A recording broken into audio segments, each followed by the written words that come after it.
سجل ماجد احمد عبد الله بعد 30 دقيقه هدف السعودي الاول من خطا. شوفوا ثاني نفذ الخطا وده ماجد طلع وحطها في محمد صلحها تعب راس ماجد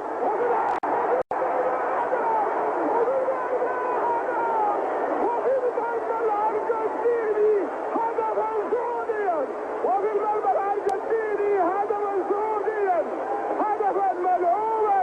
يا سلام يا سلام. وها هي الاعلام الخضراء ترتفع.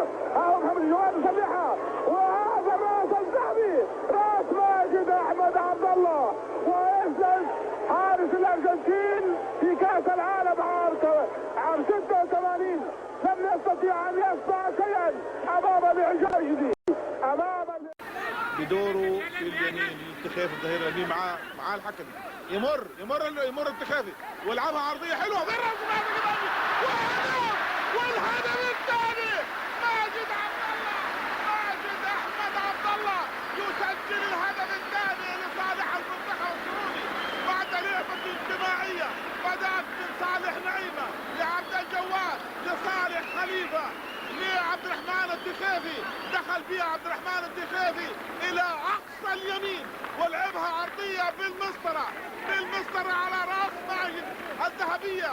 من اليمين بيحاول الاجتاز، مراوغ جيد يوسف ثنيان، مراوغ جيد، ارفعها عرضيه وفي المرمى هدف، في المرمى هدف ماجد عبد الله اللاعب المتخصص بالضربات الراسيه، اللاعب ذو الراس الذهبيه يسجل من كره يوسف الثنيان الذهبيه هدف الرائع.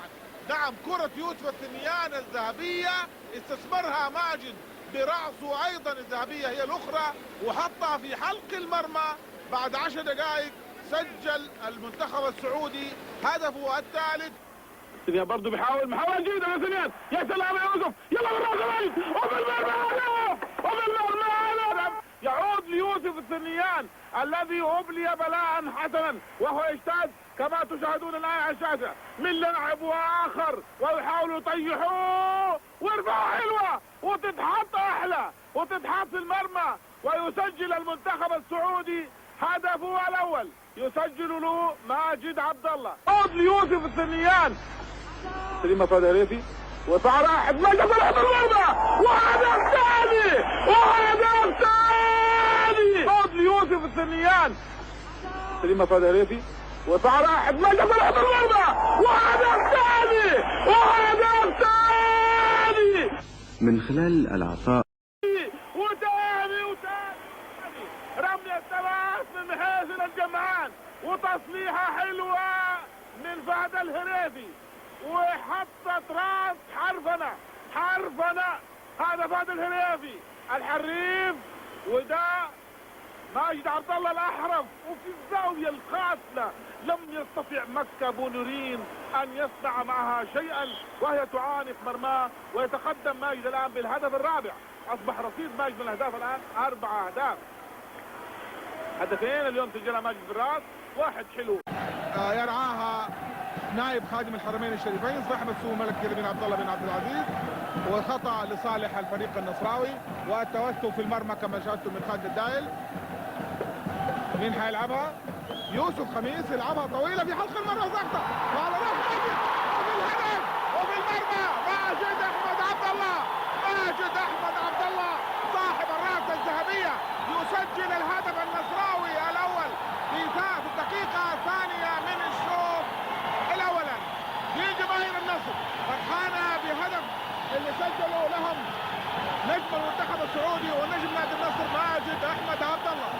خطأ ارتكبوا عبد الرحمن التخافي نفذوا يوسف خميس على راس ماجد وراجد ده يوسف خميس ده المخرج عبد الله بسير ومساعد العروان بيعيدون اللقطه ثاني وشوف ماجد ينط في الهواء ماجد عبد الله يا سلام ينط اعلى من كل المدافعين الهلاليين ويحطها في المرمى ويسجل ماجد احمد عبد الله الهدف الاول.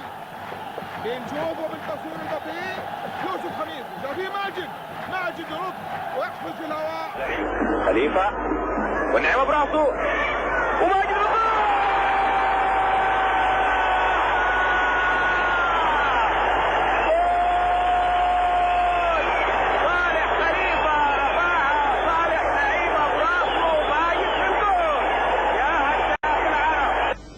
سامي جاسم. لا فهد المصيبيح لماجد، وماجد بيسجل هدف التعادل. يا سلام على تمريرة فهد قديش كانت حلوة، ويا سلام على انتهازية ماجد عبد الله قديش كانت حلوة كمان. الجواد فتحة ونط ماجد براسه وفي المرمى ماجد عبد الله جاب التعادل. ماجد صاحب الرأس.